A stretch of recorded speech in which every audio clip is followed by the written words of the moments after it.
बिस्मिल्लाहिर्रहमानिर्रहीम अस्सलाम वालेकुम दोस्तों, उम्मीद करता हूँ मैं आप सब लोग जो हैं वो खैर ऑफिस से होंगे। बहुत से लोग जो मेरे चैनल पे पहली बार आए हैं वो कमेंट करते हैं, मुझे इनबॉक्स करते हैं कि सर हमें ब्रेन केमिकल इम्बैलेंस हो गया है, इसको कैसे फुल करें, इसको कैसे पूरा करें। पता नहीं उनकी नज़र में ये जो ब्रेन केमिकल इम्बैलेंस है क्या है और किस चीज़ को उन्होंने केमिकल इम्बैलेंस का नाम दे दिया है। वो डिफरेंट तरह की स्टडीज़ देखते हैं, वीडियोस देखते हैं, तो वो बेचारे बड़े परेशान हो जाते हैं। मैं आज आपको इस वीडियो में एक सिंपल सा सस्ता सा सोल्यूशन बताता हूँ। सिंपल सा सस्ता सा सोल्यूशन, मैं पहले भी इस पर बात कर चुका हूँ लेकिन इन डिटेल मैं इस वीडियो में बताता हूँ। देखिए, जब भी आपको कोई साइकोलॉजिकल इश्यूज़ होते हैं, एंजाइटी, डिप्रेशन, स्ट्रेस, कोई केमिकल इम्बैलेंस, तो उसमें बहुत बड़ा रीज़न जो होता है ना वो सेरोटोनिन का होता है। सेरोटोनिन लेवल जो है वो हमारा कम हो जाता है। ये कॉमन है। जब आप जो है वो डॉक्टर्स के पास जाते हैं तो वो आपको ये सारी चीज़ें बताता है कि आपको अब सेरोटोनिन के लिए वो जो है वो आपको केमिकल इम्बैलेंस को पूरा करने के लिए जो है वो आपको एंटी डिप्रेसेंट्स दे देता है, एसएसआरआई दे देता है, सेलेक्टिव सेरोटोनिन रीअपटेक इनहिबिटर्स। वो क्या होता है कि जब आप वो खाना शुरू करते हैं तो वो एंटी डिप्रेसेंट जब आप स्टार्ट करते हैं तो कहीं ना कहीं फ़ायदा और नुकसान भी होता है। मेरी सोच क्या है, या मैं इन सब चीज़ों से चूँकि गुजर कर आया हूँ, मैंने बहुत ज़्यादा तकलीफ़ काटी है, तो मुझे अब ये तकलीफ़ होती है कि यार आप इस तरफ ना जाएं। खामखा आपके लिए जो है ना वो तबाही है, बर्बादी है, आप इससे बच जाएं। आपको लग रहा होगा कि पता नहीं ये इंसान ऐसा क्यों कह रहा है। शायद जब इंसान खुद तकलीफ़ देखता है तो वो दूसरे को भी तकलीफ़ से बचाने की कोशिश करता है। हम जो सेंसिटिव लोग होते हैं, हमारी अल्लाह ने शायद ये नेचर रखी हुई है, तो मैं वो जो तकलीफ़ें मैंने काटी हैं, मैं नहीं चाहता आप वो काटें।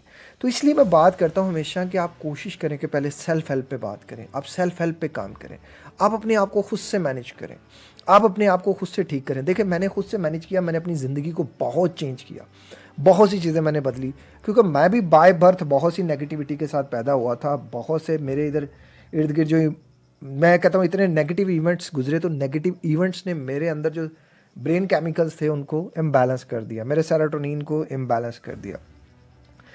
सेरोटोनिन जो होता है ना वो बेसिकली आपके जो सेरोटोनर्जिक न्यूरॉन्स होते हैं वो वहाँ प्रोड्यूस होता है, जो कि आपके दिमाग के पिछले हिस्से में राफेई न्यूक्लियाई में होता है। किसी भी तरह की कोई भी इंफॉर्मेशन जो है वो इन्फ्लेमेशन जब आती हैं हमारे अंदर, हमारे ब्रेन में, तो वो हमारी सेरोटोनिन प्रोडक्शन जो है वो कम हो जाती है। अब ये इन्फ्लेमेशंस की बहुत बड़ी जो रीज़न होती है वो होती है ऑक्सीडेटिव स्ट्रेस। अगर आप ऑक्सीडेटिव स्ट्रेस को कम रखेंगे तो आपके अंदर जो है वो सेरोटोनिन की प्रोडक्शन ज़्यादा बनेगी। अब उसको बैलेंस करने के लिए या उसको चीज़ें, बहुत सी चीज़ें मैं पहले भी बता चुका हूँ, जो आज मैं आपको बताने लगा हूँ वो है कुरकुमाइन, हल्दी। हल्दी एक एंटी इन्फ्लामेटरी प्रॉपर्टी रखती है और स्टडीज़ में ये साबित हो चुका है कि हल्दी के बहुत ज़्यादा बेशुमार फ़ायदे हैं, और उनमें से एक फ़ायदा ये भी है कि ये एक एंटी डिप्रेसेंट की तरह काम करती है। बल्कि कुछ स्टडीज़ तो कहती हैं कि इसको आप एंटी डिप्रेसेंट्स अगर आप ले रहे हैं और साथ ये भी ऐड कर लें, एक गिलास दूध में 1 चम्मच हल्दी डाल के पीना शुरू कर दें, तो वो आपको बहुत ज़्यादा फ़ायदा देगी। और आप देखते हैं, जब हम पुराने ज़माने की बात करते हैं, जब हम छोटे छोटे थे, तो हमारे पेरेंट्स कोई हमें बीमारी भी आती थी तो वो 1 चम्मच नीम गर्म दूध में हल्दी या शहद डाल के देते थे, और उससे हमारी तकलीफ़ भी बहुत ज़्यादा जो है वो ठीक हो जाती थी। इसी तरह ये एक स्टडी 2015 में जो हुई, उसमें देखा गया कि अगर आप जो है वो कुरकुमाइन जो हल्दी है उसको आप जो है वो उसके साथ लेते हैं, अगर आप एंटी डिप्रेशंस ले रहे हैं तो उसके साथ भी अगर आप ये ले रहे हैं तो आपको ये बहुत ज़्यादा फ़ायदा देगी।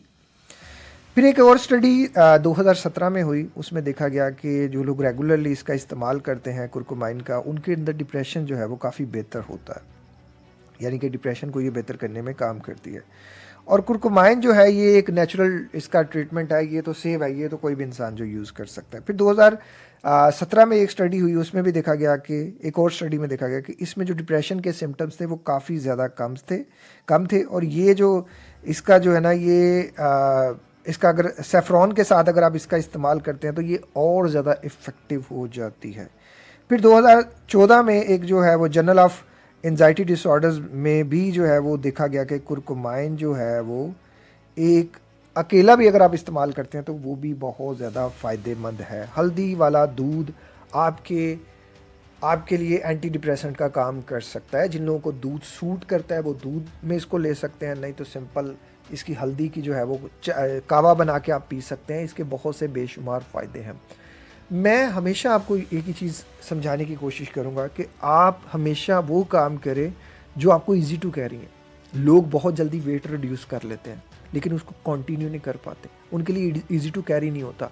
आप हल्दी का अगर रोज़ाना 1 गिलास दूध पी रहे हैं, ये आपके लिए ईजी है। एक गिलास दूध बना के आप पी रहे हैं ना, ये आपके लिए ईजी है। आप उसकी 1 कप चाय पी रहे हैं, वो आपके लिए ईजी है। इसी तरह एंटी डिप्रेसेंट्स हैं, वो आप पूरी ज़िंदगी कंटिन्यू नहीं कर सकते, वो कहीं ना कहीं किसी मुकाम पे आपको जाके छोड़नी पड़ती है। मैं ये नहीं कहता कि आप एंटी डिप्रेसेंट्स की तरफ ना जाएं, आप चले गए हैं, पहले ना जाएं, पहले खुद से मैनेज करें। अगर चले गए हैं तो फिर डॉक्टर के मशवरे के साथ उसको इन चीज़ों को भी ऐड करना शुरू करें, अपनी डाइट को चेंज करें। हमारी कोई भी साइकोलॉजिकल इश्यूज़ की सबसे बड़ी जो मुझे आज के दौर में लग रही है रीज़न, वो डाइट है, पुअर डाइट है, स्लीप है, और हमारे कोई साइकोलॉजिकल बिलीव्स नहीं है, हमारे कोई रिलीजियस बिलीव्स नहीं है, हमें कोई इन्फॉर्मेशन जो हम अपने अंदर डाल रहे हैं वो इन्फॉर्मेशन बहुत ज़्यादा गलत है। तो सिर्फ हल्दी के इस्तेमाल से चीज़ें नहीं बदलनी, आपको और भी बहुत सी चीज़ें करनी पड़नी है। आपको नमाज और कुरान की रेगुलरली बेसिस पे प्रैक्टिस करनी पड़नी है। और आपको पता है आपके ऑक्सीडेटिव स्ट्रेस को एक और चीज़ बहुत ज़्यादा करती है, वो क्या है? वो है नेगेटिव थिंकिंग। आपको अपनी नेगेटिव थिंकिंग को पॉजिटिव करना पड़ना है, क्योंकि जितनी ज़्यादा आप नेगेटिव थिंकिंग करेंगे वो उतना ज़्यादा स्ट्रेस लोड आप पे बढ़ाएगी। स्ट्रेस लोड बढ़ेगा तो वो ऑक्सीडेटिव स्ट्रेस और बढ़ेगा तो वो राफाई न्यूक्लाई में जो सेरोटोनर्जिक न्यूरॉन्स हैं वो सेरोटोनिन उस तरह प्रोड्यूस नहीं करेंगे। तो आपको अपने आप को पॉजिटिव रखना है, पॉजिटिव देखना है, पॉजिटिव सुनना है, नमाज़ पढ़नी है, कुरान पढ़ना है, वॉक करनी है, एक्सरसाइज करनी है, जिम करनी है, और नाश्ते में तलबीना का इस्तेमाल करना है। हमारा जो तलबीना है अल्हम्दुलिल्लाह जो उसका इस्तेमाल कर रहा है वो बेहतरीन है। आप अपने तरीके से भी बना सकते हैं, वो आप अपने तरीके से बना लें, बस उसमें आप मिठास का इस्तेमाल ना कीजिएगा। हल्दी वाला दूध डाइट में इस्तेमाल करें, पॉजिटिव रहें, पॉजिटिव सोचें, सदका करें, खैरात करें और ज़िंदगी को इंजॉय करें। यार कितनी ज़िंदगी है, क्या सारी परेशानी अल्लाह ने आपके लिए बनाई है? आपके लिए कोई खुशियाँ वाला मौका नहीं रखा।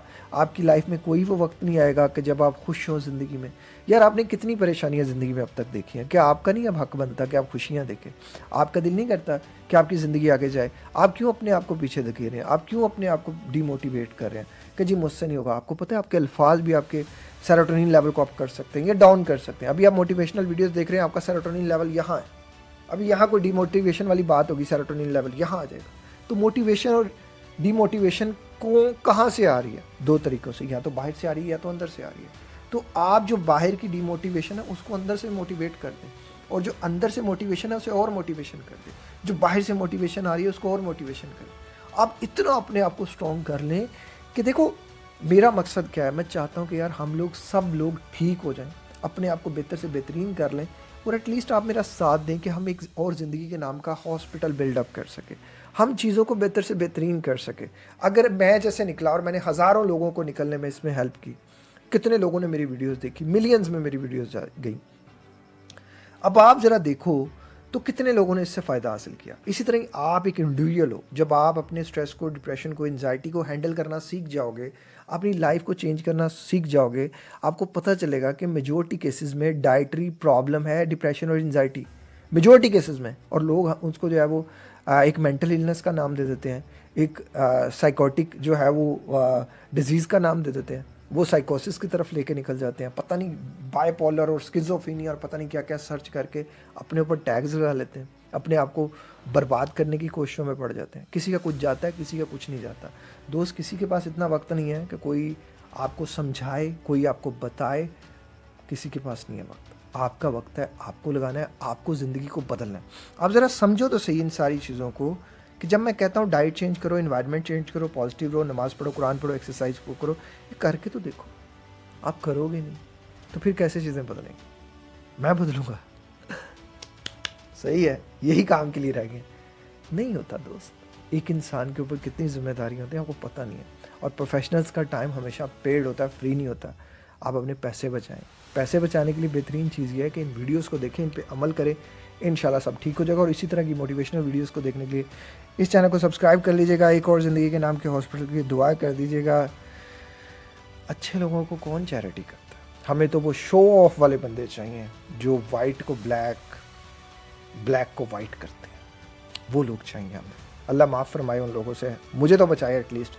मैं जो हूँ भाई, जैसा हूँ मैं तो सामने हूँ, तो मैंने 1-1 रुपये की ट्रांसपेरेंसी रखनी है इंशाल्लाह, और है और रहेगी।